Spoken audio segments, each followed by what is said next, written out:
ውድ ቤተሰቦቼ ስለ ሙሐመድ ሰዒድ ወይ ደግሞ ሙነሽድ ሙሐመድ ሰዒድ ረህመቱላሂ ዐለይሂ የተሰማ አዲስ ነገር አለ። ገንዘቡ የተሰበሰበው አላሁ ረቡል ዒዛ 20 ሚሊዮን አስገባ፣ ከዛ በላይ አስገባ። ምስጋና ልዕልና ይገባው። መጀመሪያ አላህ ሊመሰገን ይገባል። በዚህ ኺላፍ ውስጥና ጭቅጭቅ ውስጥ ሊገባ አበደን አይገባም። እናንተም ደግሞ ይሄን ጉዳይ አደባባይ ላይ ያመጣችሁ በሪስፔክት ቴዲ አፍሮ ግን ምን ያህል አሳፋሪ ሰው ነው? እንደው ምን ቢሆን ነው ግን እንዲያረጋው? ምን ቢያደርግ ነው ግን እንደዚህ የጋዛ ሰዎች እንደጌዛ እየተጨፈጨፉ ለእስራኤል ነጻነት እንደዛ ይወጣው? እና ምን ይላል እዚህ ጋር አንድ ምስት ያለው ወንድ አይደለም ብሏል። ሼረምዚ ምን አሉ? አንድ ምስት ያለው ወንድ አይባልም ማለት ምን ማለት ነው? በትናንትናው ዕለት በወራሪዋ እስራኤል የተቀሰቀሰው ትልቁ ሰደድ እሳት እጅግ በጣም ከቁጥጥር ውጪ እየወጣ ይገኛል። አንድ አዝማሪ አለና ባዘመረ ቁጥር ትራክ ሪከርዱ ምን መሰላችሁ? ባዘመረ ቁጥር የድሮ ጨፍጫፊ መሪዎችን ማሞገስና ማወደስ ብቻ ነው የሱ። ዛሬም ይሄ ሰው እንደለመደው እንግሊዘኛን አፈር ከዲም ያብልቶታል። አረምባና ቆቦ አርጎ ተርጉሞት እንደ ህፃን ሲጫወትባቸው እንዲህ ይዘነዋል። በርግጥ ነው ለዚህ በየቀኑ በሰልፍ እጃቸውን ያነሱ እስልምናን እየተቀበሉ ለምን ልደት እናንተ ወይ ከኛ አልተማራችሁ ቁጭ ብላችሁ አንብሎ ናችሁ ወይ የተጣመመ የሥላሴ ትምህርት ነው ያላችሁ ነገር ክርስቶሳችሁ የተጣመመ ነው እስበስ የተበታቱ ድና የተከበራችሁ የዛድ ሚዲያ ቤተሰብ እንደምን አላችሁልኝ? ያለውላችሁ ዛሬም በድጋሚ ተመልሰን ተገናኝተናል። የተለያዩ ወቅታዊና አነጋጋሪ የሆኑ ቪዲዮዎችን ይዤላችሁ ተከስቻለሁ። አብረን ያየን ሪአክት የምናደርግ ይሆናል ማለት ነው። እንግዲህ ከወደ እስራኤል ከቴል አቪቭ እና ከወደ ኢየሩሳሌም የተሰማ በጣም አስደንጋጭ የተባለ መረጃ አለ ቤተሰቦቼ። ማታ ነበር የተለቀቀውና ኃይለኛ የሆነ ሰደድ እሳት እንደተነሳ ነው።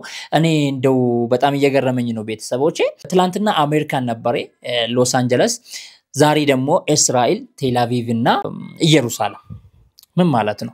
ይሄ ትልቅ የሆነ የአላህ Subhanahu Wa Ta'ala አያ ነው። ልናስተውልበት ይገባል ቤተሰቦቼ። እስቲ የተለያዩ ሪአክት የምናረጋቸው ቪዲዮዎች አሉ። እናንተ ብቻ ቪዲዮን እስከ መጨረሻ ተከታተሉት። ደግሞ ሰብስክራይብ እየተደረገ አይደለም ቻናሉ፣ የምሬን ነው የምላችሁ። ሰብስክራይብ እየተደረገ አይደለም፣ ቪዲዮ እየታየ ነው፣ ላይክም እየተደረገ ነው። ነገር ግን ሰብስክራይብ ላይ የላችሁም። ለምን እንደሆነ ያላቅም። ይሄ ቻናል ቢያድግ እናንተ ላይ የሚያመጣው ተጽዕኖ አለ? የሚያደርስባችሁ ጉዳት አለ ወይ? አንተ ላይ የሚያመጣ ችግር አለ ወይ? እስቲ ይሄንን አሳውቁኝ። ይሄ ቻናል ቢያድግ 100k ቢገባ 50k ቢገባ በቅርቡ ማለት ነው በእናንተ ላይ የሚያመጣው ችግር አለ ወይ? ካለ ንገሩኝና ችግሩን አብረን ለመፍታት እንሞክራለን እንጂ ሰብስክራይቡ መሄድ አለበት። እንደምን ሆናችሁ ነው? ሰብስክራይብ አድርጉ ለማለት ያክል ነው። ወደ ቪዲዮአችን እንሂድ። ተመልከቱ የአላህን ስራ ሱብሃንአላህ። መቼም ስለዚህ ዜና ከትላንት ጀምሮ በደንብ ሰምታችኋል። ስለዚህ ክስተት አዳዲስ ነገሮችን ነግራችኋለሁ። እስከ መጨረሻው ኮፒ ሊንክ ሼር ፖስት ያደርጋችሁ ተከታተሉ። በትላንትናው ዕለት በወራሪዋ እስራኤል የተቀሰቀሰው ትልቁ ሰደድ እሳት እጅግ በጣም ከቁጥጥር ውጪ እየወጣ ይገኛል። ይሄ በስፋት እየተስፋፋ የሚገኘው እሳትም ከነሱ ቁጥጥር ውጪ ሆኖ የሌላ የሶስት ሀገሮችን እርዳታ ለመጠየቅ እንደተዘጋጁ መግለጫዎችን እያወጡ ይገኛል። እጅግ በጣም የሚገርመው ደግሞ ከዋና ከተማቸው ቴል አቪቭ በጣም ቅርብ የሆነ ቦታ ሲሆን አመቱ ሙሉ በጋዛ ላይ ያው ሁሉ ህዝቦችን ሲያፈናቅሉና ከመኖሪያ ስፍራቸው ውጡ እያሉ መግለጫ ሲያወጡ የነበሩ ወራሪያ እስራኤል ባለስልጣኖች አሁን አላህ አያያዙን አሳምሮ ያዛቸውና የራሳቸውን ዜጎች ከመኖሪያ ስፍራቸው እራቁ፣ እሳቱ እጅግ በጣም አደገኛ ነው እያሉ መግለጫ ያወጡ እያስጠነቀቁ ይገኛሉ። አላህ ታምራቶቹ አያልቁምና ሱብሃንአላህ አመቱ ሙሉ በአየር በምድር ጋዛን ሲያቃጥሉ የነበሩ ሰዎች መንስኤው ባልታወቀ እሳት ራሳቸው እየነደዱበት ይገኛሉ። አላህ አያያዙ እጅግ በጣም የበረታ ነው። አላሁ አክበር እያላችሁ ኮሜንት አስቀምጡ። በደንብ ደግሞ ኮፒ ሊንክ ሼር ፖስት ያደርጋችሁ አዳርሱት። አዳዲስ ነገሮች ሲወጡ እናደርስላችኋለን። እንግዲህ እንደምታወቀው በቅርቡ አሜሪካን ከወደ አሜሪካን ሎስ አንጀለስ ነበር ይሄ ነገር የተከሰተው የሰማነው ማለት ነው። እዛም እንግዲህ ብዙ ንብረትን ካወደመ በኋላ ብዙ ሰዎችንም ህይወታቸውን ከቀጠፈ በኋላ ብዙ ሰዎችን ከቀያቸው ካፈናቀላቸው በኋላ ገዛዎች በጥቂቱ ገዛዎች እየቀመሱ ያሉትን ነገር እነሱንም አስቀምሷቸው በእነሱ ላይ አድርሶ ካዩ በኋላ ደግሞ ወደ እስራኤል አመጣ አላህ Subhanahu Wa Ta'ala። እዛ ጋም ትላንትና ሰደድ እሳት ነበረ፣ እዚህ ጋም ሰደድ እሳት ያቃጠላቸው። በቅርቡ ደግሞ ሰምታችኋል ከትላንት ጀምሮ በጣም ሶሻል ሚዲያን ከያዙት አጀንዳዎች አንዱ የቴዲ አፍሮን ኮንሰርት ነው ቴዲ አፍሮ በቅርቡ እዛ ኮንሰርት እያዘጋጀ ይገኛል ሰምታችሁታል ይሄ ደግሞ ምንድነው የእስራኤል ነጻነት ቀን ምናምን ተብሎ ነው እንደዛ ይመስለኛል አይ ቲንክ የእስራኤል ነጻነት ቀን ተብሎ የሚከበርበትን ቀን አስቀድሞ አላህ Subhanahu Wa Ta'ala ዋዜማውን በምንድነው የመጣው አላህ Subhanahu Wa Ta'ala በይሳት ዋዜማው ሳት ሆነ ማለት ነው የሰው ነጻነት እየነጠቀች ጎረቤቷ እንዳሉ በነጻነት በመሬታቸው ላይ በሀገራቸው ላይ ለራሷ ከማይታወቅ ሀገር ተሰብስባ መጣ በሰው መሬት ላይ ሰፍራ የመሬቱን ባለቤት በዚህ መልኩ ያሰቃየች ያፈናቀለች ደም ያፈሰሰች የትኛው ነጻነት ነው ሰዎች ህዝቡ በነጻነት እንዳይኖሩ ያደረገች እንዴት ነው የራሷን ነጻነት የምታከብረው እንግዲህ ሳቱን እስካሁን መቆጣጠር አልቻሉም እንግዲህ የሚመጣው ነገ ከነጎዳ የሚመጣው ነገር የምንመለከት ይሆናል ለማንኛውም አላህ Subhanahu Wa Ta'ala ከእንደዚህ አይነት በላይ ይጠብቀን አንድ አዝማሪ አለና ባዘመረ ቁጥር ትራክ ሪከርዱ ምን መሰላችሁ ባዘመረ ቁጥር የድሮ ጨፍጫፊ መሪዎችን ማሞገስና ማወደስ ብቻ ነው የሱ በቃ በዛ ባዘመረ ቁጥር ትራክ ሪከርዱ ነው ጸባ አመሉ ነው አሁን ደግሞ የሆነ ጨፍጫፊ ሀገር ላይ ሄዶ ምናን ሊጨፍር ነው ምናምን ነገር እስክስታ ሊወርድ ነው ምናምን መባሉን ተከትሎ የሆነ መታወግዙት ሰዎች አላችሁና ምን ነበር የሚመስላችሁ ላይክ ጀለስ ሙነሺድ ነበር የሚመስላችሁ ምናምን አመሉ እኮ ነው ከዝም እንዴት ማር ተጠብቃላችሁ እናንተና ሙነሺድ አይደለ ጀለስ ዘፈኖቹን ራሱ እኮ እንዳለ ብታዩ በቃ አበድኩልሽ ሞትኩልሽ ትንሽ ናቸው አብዛኛው በቃ ጨፍጫፊ ማወደስና ማሞገስ ነው ስለዚህ ጸባዩ ስለሆነ ፍቱት አንደኛ እዛ ሄዶ ቢያዘምር የሚያመጣው ለውጥ የለም ገባችሁ ምንም የሚያመጣው ለውጥ የለም ቢጨምረው የሚቀንሰው ነገር የለም ግን የሱን ፐርሰናሊቲ እና ማንነቱን ያው በግልጽ የሚታወቀው ማንነቱን ያው እስከዛሬ ላልገባችሁ ሰዎች በደንብ የሚያብራራላችሁ ምናን ይሆናል እንጂ ገባችኋ እንጂ ጀለስ ሙነሺድ አይደለም የታወቀበት ነው በጨፍጫፊ ማወደስ እና ማሞገስ የታወቀበት ስለሆነ ታውት ያዝምር ምንም ያመጣው ነገር የለም በትላንትና ቪዲዮ ብያችሁ ነበር ቴዲ አፍሮ ማለት ሲጀምር ማን ነው እሱ መጀመሪያ አውቃችሁታል እሱን ለማን እንደምዘምር ማን እንደሚያወድስ እንደሚያሞግስ ያወቃችሁ ያወቀን እንዴት እንደዚህ እንላለን ስፔሻሊ ሙስሊሞች እናውቃለን ሲጀምር እሱ ሰውዬ ጠላታችን ነው ቴዲ አፍሮስ ጠላታችን ነው ማንናችንም እናውቃለን ጠላታችን ነው ጨፍጫፊ ሀገር ሄዶ መዘመሩ ስለ ጨፍጫፋው ሄዶ መዘመሩ ምን ይገርማችኋል እዛም ቢሄድ እኮ ስለ ምኒልክ ነው ስለ ጥቁሩ ምኒልክ ነው ሄዶ ሚዘፍ ነው ሌላ ማን አለ ስለ ኃይለ ሥላሴ ነው ሄዶም እዛም እንትንም ይለው ታቃላችሁ እዚህ ሆኖ ራሱ ቤተ እስራኤላኖች እንዴት ያረጉ እንዴት እንዲያቃጠሉ እንዳለ ታቃላችኋል እሱም ቤተ እስራኤል ሊሆን ይችላል እኮ ለልዳ ነው ዘሩ ደሙ ስላለበት ሊሄድ ይችላል እንዴት እንደዚህ ትላላችሁ እናንተ ይስራበት በቃ ይስራበት ምንም አይጨምርም ምንም አይቀንስም ቴዲ አፍሮ ግን ምን ያህል አሳፋሪ ሰው ነው እንደው ምን ቢሆን ነው ግን እንዲያረጋው ምን ቢያደርግ ነው ግን እንደዚህ የጋዛ ሰዎች እንደጌዛ እየተጨፈጨፉ ለእስራኤል ነጻነት እንደዛ ይወጣው ዘፈን ኮንሰርት ያዘጋጀው ምን ቢያደርግ ነው አላበዛውም እንት ሊሆናል አይደል እናንተ ማህበራዊ ሚዲያ ላይ ይሄ ማህበራዊ ሚዲያ መነጋገር አጥለቅልቆታል ከትላንትና ጀምሮ እስራኤሎች ኦርቶዶክሳውያን ወይ ደግሞ ክርስቲያን ብቻ ይመስላችኋል እንዴ ለነሱ እኮ ገና ክርስቶስ አልተወለዳቸላቸው ክርስቲያኖችን ብታያቸው በቁጥር በጣም አናሳ ናቸው ኢትዮጵያ ሆኖ ጋዛና እስራኤል ሲጣሉ ሙስሊሞቹ የጋዛን ባንዲራ ይዛችሁ ሲጸልዩ ነገርን ሁሉ ወስደን መዘን ስበን ሃይማኖት ላይ ለጥፈን ከዛ መበጨቃጨቃና የሆነ መነጋገሪያ አጀንዳ እንፈልጋለን ስለደገፍኩት ስላልደገፍኩት ምንም አላመጣ እምነግራችሁ ግን እኛ ያለንበት ውርደት ነው ቴዲ አፍሮ ኮንሰርት አዘጋጀ የት እንግሊዝ ነው ጭቅጭቅ ነበር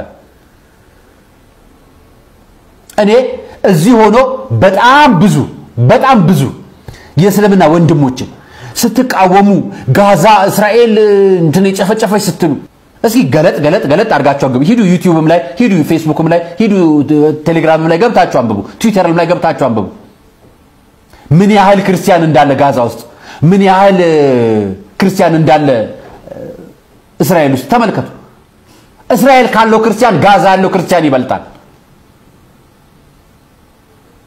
መሳሪያ የሌለው ህዝብ ነው ያለው ጦርነት የትም ቦታ ቢሆን ሰባዊነት ነው ሊቀድም የሚገባው ያንተ ሰባዊነት አጠገብ ብብት ውስጥ የደበቀውን ተተ የሩቁን የምትመለከተው ማን ስለሆንክ ነው? እኔ ጥያቄ አማራ ክልል፣ ትግራይ ክልል፣ ሌላም ክልል በእያንዳንዱ ክልል ስለሚሞቱት ስለሚገደሉት በጦርነት በስቃይ ውስጥ ስላሉ ሰዎች አንተም ተመልከት።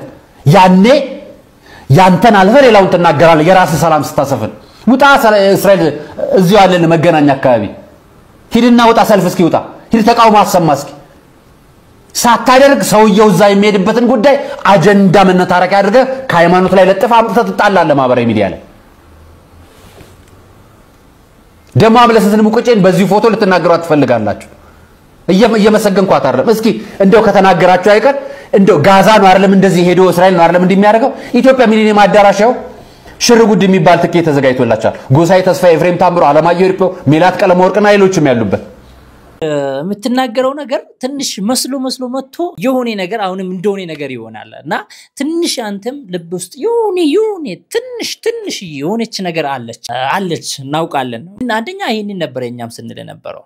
ተውት እናንተ እስራኤል ደጋፊዎች፣ ኤቭን ከኢትዮጵያ ሄዶ እየተዋጋለው አለ አይደል እንዴ? የእስራኤል ወታደርን ተቀላቅሎ ገዛን እየጨረሳት ያለው አለ አይደል እንዴ? ህፃናቶችን እየጨፈጨፈ ያለው አለ አይደል እንዴ? እንደው ምንድነው የምትሉት? በረከቱ ይደርብን ነው የምትሉት ወይስ ምንድነው የምትሉት? እንደው በረከቱ ይደርብን ነው የምትሉት? ዛሬ እስራኤል ላይ የሚዘጋጀውን ኮንሰርት እዚህ ሚሊኒየም አዳራሽ ከሚዘጋጀው ኮንሰርት ጋር ማያያዝ በጣም ነው የገረመኝ። እስራኤል ላይ የሚዘጋጀውን ኮንሰርት ኢትዮጵያ እዚህ ሚሊኒየም አዳራሽ ላይ ከሚዘጋጀው ኮንሰርት ጋር አገናኝተ ለማነጻጸር የሞከርከው ነገር ፈጽሞ የማይቻል ነገር ነው። የማይመስል ነገር ነው። እንግዲህ ብዙ ክርስቲያኖች አብዛኛው ስፔሻሊ ኦርቶዶክሳውያኖች አያነቡም። አብዛኛው አያነብም ማለት እንችላለን። በቃ እምነቱ በእናቱ በኩል ስለመጣበት ምናምን ተቀብሎ ምናምን ያነበቡት እስልምናን ይቀበላሉ።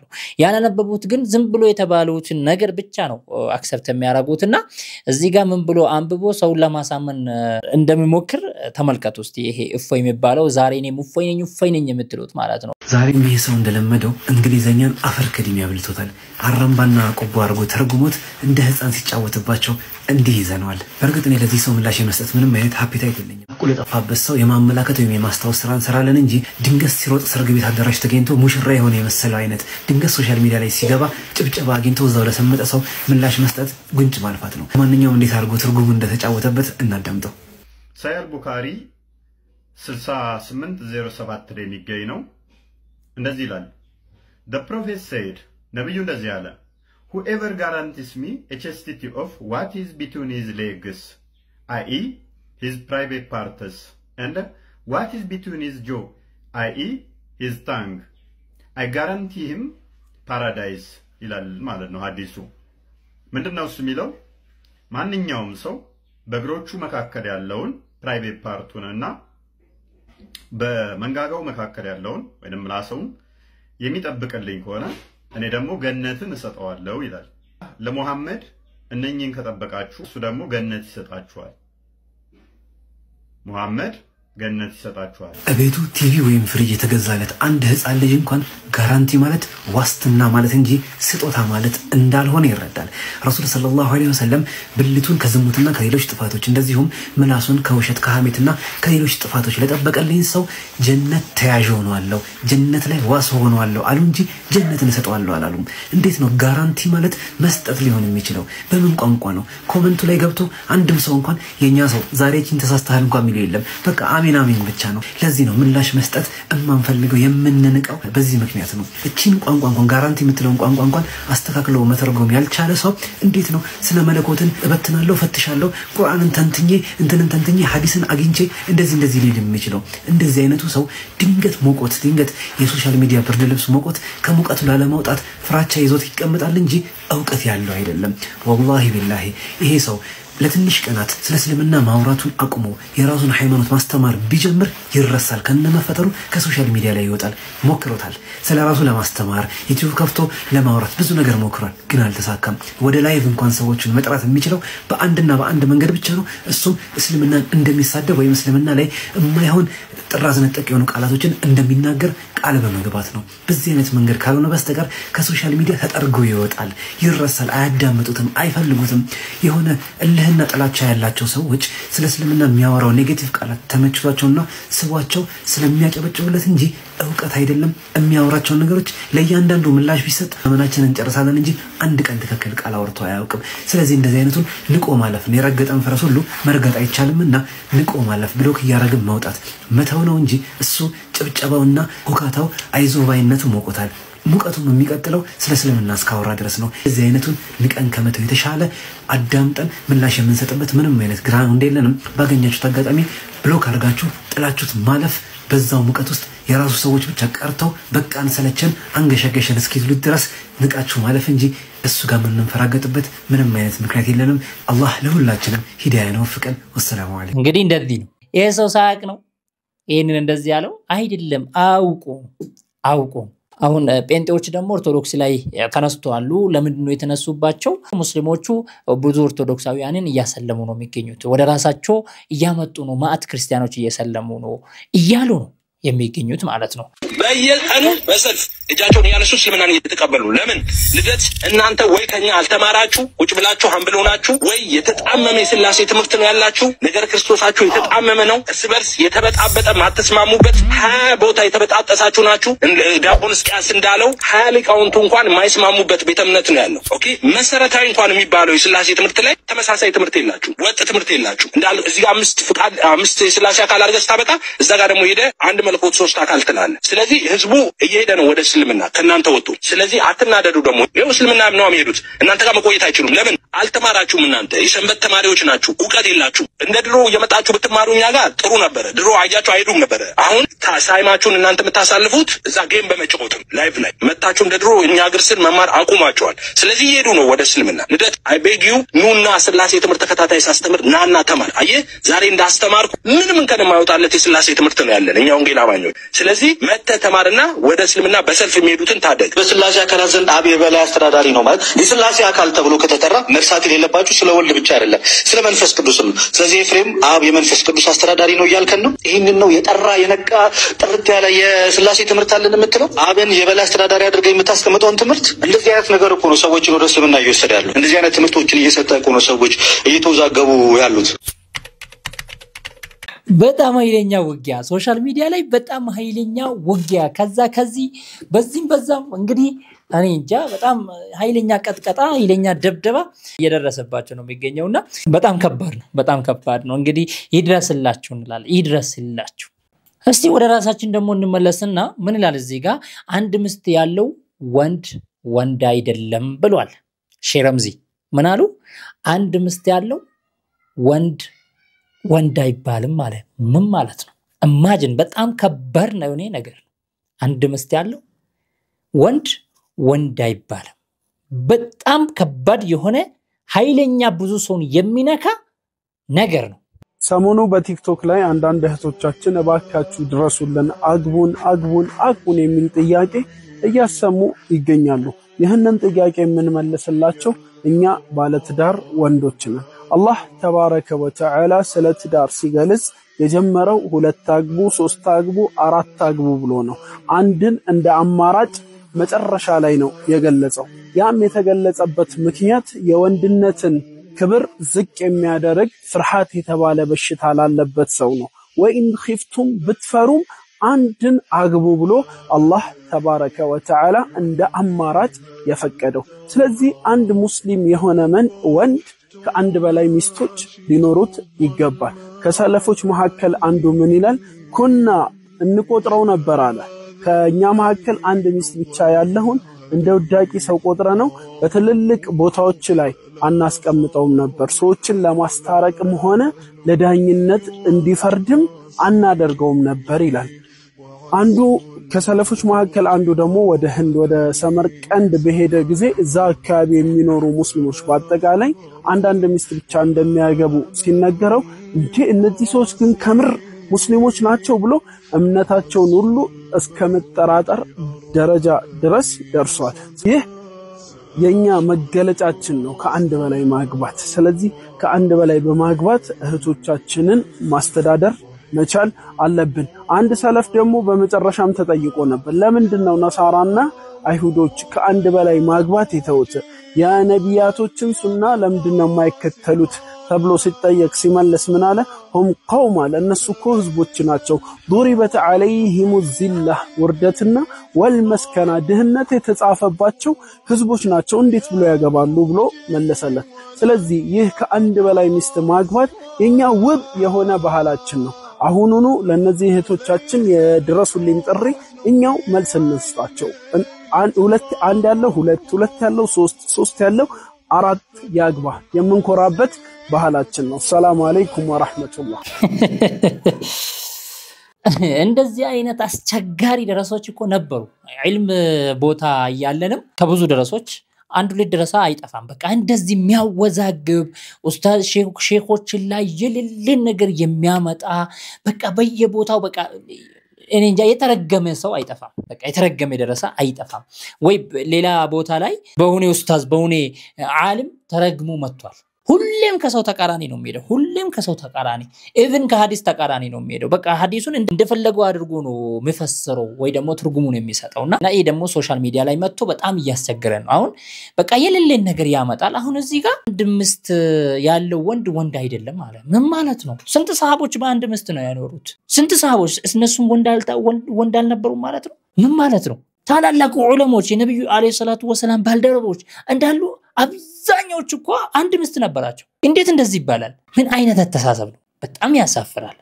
እንደዚህ አይባልም፣ ፈጽሞ አይባልም። ሰው እንደኔ መሆን አለበት አይባልም። አንተ እንግዲህ እኔ ሁለት ምስት አለክ ይሆናል አላቀም። ራሴ ያደረከው ነገር ራሴ ተገበርከው ነገር ሌላ ሰው ሳይተገብር ሲቀር ወይ ደግሞ ሌላ ሰው ሳያደርግ ሲቀር አንተ ጻድቅ እሱ ሌላ ምን አይነት አስተሳሰብ ነው? ምን አይነት አስተሳሰብ ነው? አንተ ለይል ትሰግዳለህ፣ ሌላኛው ደግሞ ለይል አይሰግድም።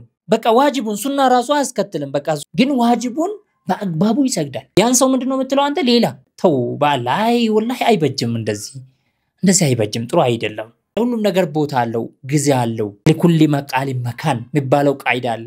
ለኩል መቃል መካን፣ ለሁሉም ነገር ቦታ አለው። ሁሉም በቦታው ነው፣ ከቦታው ነው የሚያምረው። ወንድሜ እዚህ ጋር ሚዲያ ላይ ስትመጣ ጃሂሉም አለ፣ ካፍሩም አለ፣ ሙናፊቁም አለ፣ ሁሉም ሰው አለ ሶሻል ሚዲያ ላይ፣ ጥሩም አለ፣ መጥፎም አለ። ወላሂ ያንተ አካሄድ ያንተ አረማመድ አላማረኝም፣ ጥሩም አይደለም። ቦታ አለው። ለኩል መቃል መካን የሚለውን ተጠቀም ለማለት ያክል ነው። ውድ ቤተሰቦቼ ስለ ሙሐመድ ሰዒድ ወይ ደግሞ ሙነሽድ ሙሐመድ ሰዒድ ረህመቱላሂ ዐለይሂ የተሰማ አዲስ ነገር አለ፣ ተከታተሉት። ገንዘቡ የተሰበሰበው አላሁ ረቡል ዒዛ 20 ሚሊዮን አስገባ፣ ከዛ በላይ አስገባ። ምስጋና ልዕልና ይገባው። መጀመሪያ አላህ ሊመሰገን ይገባል። በዚህ ኺላፍ ውስጥና ጭቅጭቅ ውስጥ ሊገባ አበደን አይገባም። እናንተም ደግሞ ይህን ጉዳይ አደባባይ ላይ ያመጣችሁ በሪስፔክት ለወንድማችሁ አልቅሳችሁ ፐርሰንት ስጡን አላላችሁ። እኔ ስለማቅ ነው ይሄንን እምላችሁ። ይሄን ጉዳይ እኔ ስላወጣሁት ተብሎ እንዲሽፍንፍን የተደረጉ ብዙ ነገሮች እናውቃለን እኛ። እናንተ ሊወጅሂላህ ብላችሁ ስለ ልጆቹ ስለ ነጃትና ስለ እናቱን ያሰባችሁ። በዚህ ደግሞ አብራችሁ ቁጭ ብላችሁ ተወያይታችሁ አላሁ ረቡል ዒዛ የሚወደውን ይምራችሁ። አደራ አደራ አደራ እናትየው እንዳታለቅስ አደራ። ለምን እናትየው ካለቀሰች ለልጆቹም ጥሩ ስለማይሆን አላህ ያያል ይሄን። እናትየው የሱም እናት ማለት ነው። ስለዚህ ነጃትም ህይወቷ ላይ ለልጆቹ ሲያረግ እንደነበረው ለእናቱ ሲያረግ ስለነበር ሌሎች የሚረዷት ሰዎች ቢኖሩ እናትየው እሱ something else እሱ ነበር ለእናቱ ሲያረግ የነበረው ከሚያገኛት ላይ አይደለም። ዛሬ ላይ ደግሞ ይሄ ብር የተሰበሰበው ለየቲሞቹ ብቻ ተብሎ ስላልሆነ ያንን ሜንሽን አርጋችሁ እናንተ በውስጥ በኢድን ረበል ዓለሚን ይሄን ጉዳይ ይሄንን ነገር ጨርሱ። በጣም ጥሩ ነው። እንግዲህ የሆነ ችግር እንዳለ ነው እንግዲህ ከአሲያ ከተናገረችው ከሰጠችው ሐሳብ እንደተረዳሁት ከሆነ የሆነ ችግር እንዳለ ነው። የሆነ ችግር ተፈጥሮ እንዳለ ነው እንግዲህ የሚያሳየው። ግን እኔ አልደሰላለኝም ሚዲያ ላይ ማምጣታችሁ። እንደ ሙአዝ አላችሁ እነ ቶፊቅ አላችሁ እና በቃ ግንባር ቀደም ሲሰሩት የነበራችሁ አላችሁ። እጅግ በጣም እናመሰግናችሁ። በዚህ ዙሪያ ለወንድማችን ቆማችሁ ይሄን ሁሉ ገንዘብ ስለሰበሰባችሁ እጅግ በጣም እናመሰግናችኋለን። ጀዛኩሙላሁ ኸይራን። አላህ Subhanahu Wa Ta'ala በልጆቻችሁ ላይ ይጠብቃችሁ እንላለን። ነገር ግን ይሄንን ጉዳይ ወደዚህ አምጥታችሁ ጥሩ አይደለም። ብዙ የተለያየ ሐሳብ ያለው ህዝብ ነው እዚህ ሶሻል ሚዲያ ላይ ያለው። እናንተ ለምን ቁጭ ብላችሁ ለምን የሆነ ነገር ላይ ደርሳችሁ እንደዚህ አድርገናል ብላችሁ ለምን ወደ ሚዲያ አታመጡ?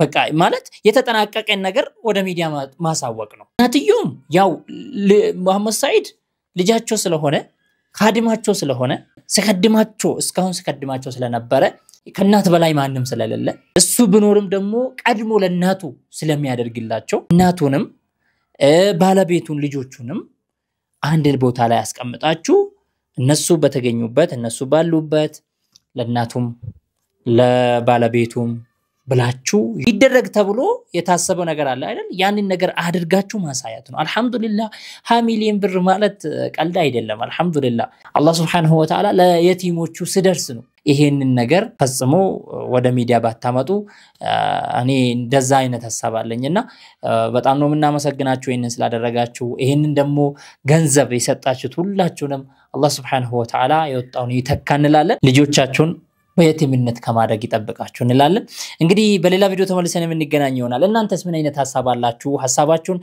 ስፔሻሊ ሙሉ ላይቭን ስትከታተሉ የነበራችሁ ሰዎች ካላችሁ እዚህ ላይ ሐሳባችሁን በደንብ አድርጋችሁ መግለጽ ትችላላችሁ ማለት ነው በጣም ነው የምወዳችሁ በጣም ነው የማከብራችሁ ስለተከታተላችሁ ስለ ሁሉም ነገር በጣም ነው የማመሰግናችሁ በሌላ ቪዲዮ ተመልሰን የምንገናኝ ይሆናል ባላችሁበት ሰላም ሁኑልኝ ወሰላሙ አለይኩም ወራህመቱላሂ ወበረካቱ